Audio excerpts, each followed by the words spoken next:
Paytaxtın təmizliyindən danışacağıq. Lakin bu dəfə təmizlənən küçələrdən deyil, ərazinin necə və kimlər tərəfindən zibillənməsindən. Sosial şəbəkələrdə yayılan bir görüntünün izi ilə Biləcəri qəsəbəsinə yollandıq. Heç də xoşa gələn mənzərə olmasa da, bu dəfə qaydaları pozan və sosial şəbəkələrdə ictimai qınağa tuş gələn bu iki şəxs elə həmin ərazinin təmizliyinə cavabdeh olanlardır. Mən istəyir atam olsun rəis, istəyir kim olur, anam olsun. Zibil versə işdən çıxmalıdır. Kimdən zibil atır yerə, yurda, orada kamera çıxsın, şey eləsinlər, götürsünlər, cərimə eləsinlər. Semişkan çəkdi, çırtladı, tökdü yerə, indi də çəkir onları.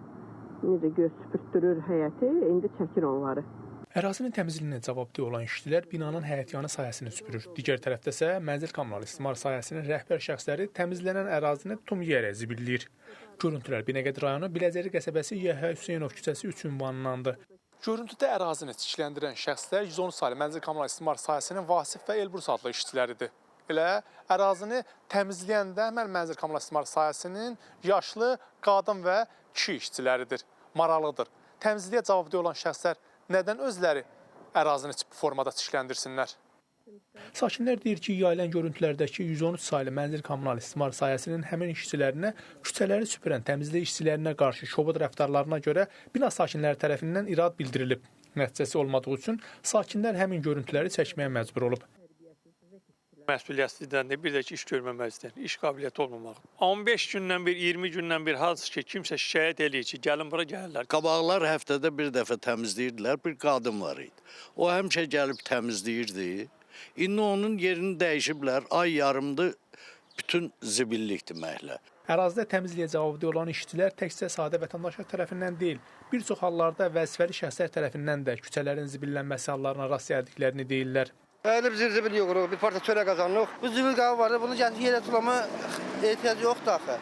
Artıq yayılan görüntülərdən sonra 113 saylı mənzil kommunal istismar sahəsinin Vali Ağayev və Elbrus Bəkdəmirov adlı işçiləri tutduqları vəzifədən azad olunublar. Bu xoşagəlməz mənzərə qarşılığında işini itirən bu şəxslər üçün təkcə utanverici görüntü yaratmadı, eyni zamanda qanun pozuntusuna da səbəb olub. İnzibati xətalar məcəlləsinin 266.3-cü maddəsi məişət tullantılarının tutumlardan, yəni urnalardan kənar yerlərə atılmasına görə cərimə nəzərdə tutmuşdur. Həmin məcəllənin sanksiyasında fiziki şəxslərə 300 manat məbləğində, vəzifəli şəxslərə 1000 manat məbləğində, hüquqi şəxslərə 4000 manat məbləğində cərimə nəzərdə tutulmuşdur. Şəhərimizin təmiz saxlanması yalnız günün az qala 24 saatını çalışan təmizlik işçilərinin üzərinə düşən vəzifə deyil. Bu iş həm də vəzifəsindən və məsuliyyətindən asılı olmayaraq insanda yüksək mədəniyyət göstəricisi hesab olunur.